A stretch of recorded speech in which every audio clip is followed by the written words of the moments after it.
കോവിഡിനെ നേരിടാൻ രാജ്യത്ത് അടിയന്തര ഉപയോഗത്തിനായി കോവിഷീൽഡ് വാക്സിന് അനുമതി കിട്ടിയേക്കും. പൂനെ സെറം ഇൻസ്റ്റിറ്റ്യൂട്ടിന്റെ കോവിഷീൽഡ് വാക്സിന് കേന്ദ്ര ആരോഗ്യ മന്ത്രാലയം നിയോഗിച്ച വിദഗ്ധ സമിതി അനുമതിക്ക് ശുപാർശ നൽകുകയെന്ന് ദേശീയ മാധ്യമങ്ങൾ റിപ്പോർട്ട് ചെയ്യുന്നുണ്ട്.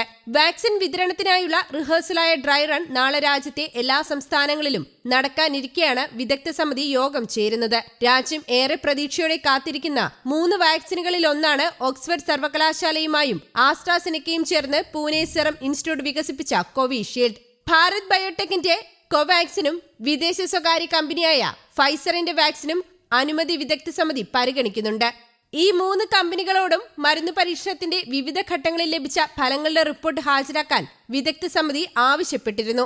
നേരത്തെ കോവിഷീൽഡിന് ബ്രിട്ടനിൽ അടിയന്തര ഉപയോഗത്തിന് അനുമതി നൽകിയിരുന്നതാണ്. വാക്സിൻ ഡോസുകൾ നേരത്തെ തന്നെ ഉൽപ്പാദിപ്പിച്ചതിനാൽ അനുമതി കിട്ടിയാൽ ഉടനടി സെറം ഇൻസ്റ്റിറ്റ്യൂട്ട് മരുന്ന് കേന്ദ്ര സർക്കാരിന് കൈമാറാൻ തയ്യാറാണ്. വിദേശ വാക്സിനായ ഫൈസറിന്റെ പ്രതിനിധികളും സമിതിക്ക് മുന്നിൽ നേരിട്ടെത്തി വിവരങ്ങൾ കൈമാറിയിട്ടുണ്ട്.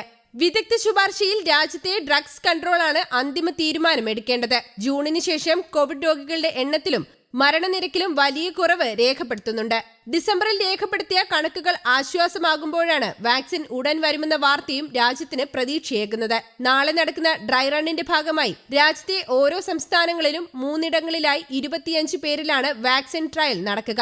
മരുന്ന് കുത്തിവെക്കുന്നതിനായി 83 കോടി സിറിഞ്ചുകൾക്ക് കേന്ദ്രം ഓർഡർ നൽകിയതായി റിപ്പോർട്ടുകൾ പുറത്തു വന്നിരുന്നു. 2021 പ്രതീക്ഷയുടെ വർഷമാകുമെന്നും എല്ലാവരിലേക്കും വാക്സിനേഷൻ എത്തുമെന്നും പ്രധാനമന്ത്രി വ്യക്തമാക്കിയതും നല്ല സൂചനയാവുകയാണ്. News desk Kerala Kaumudi.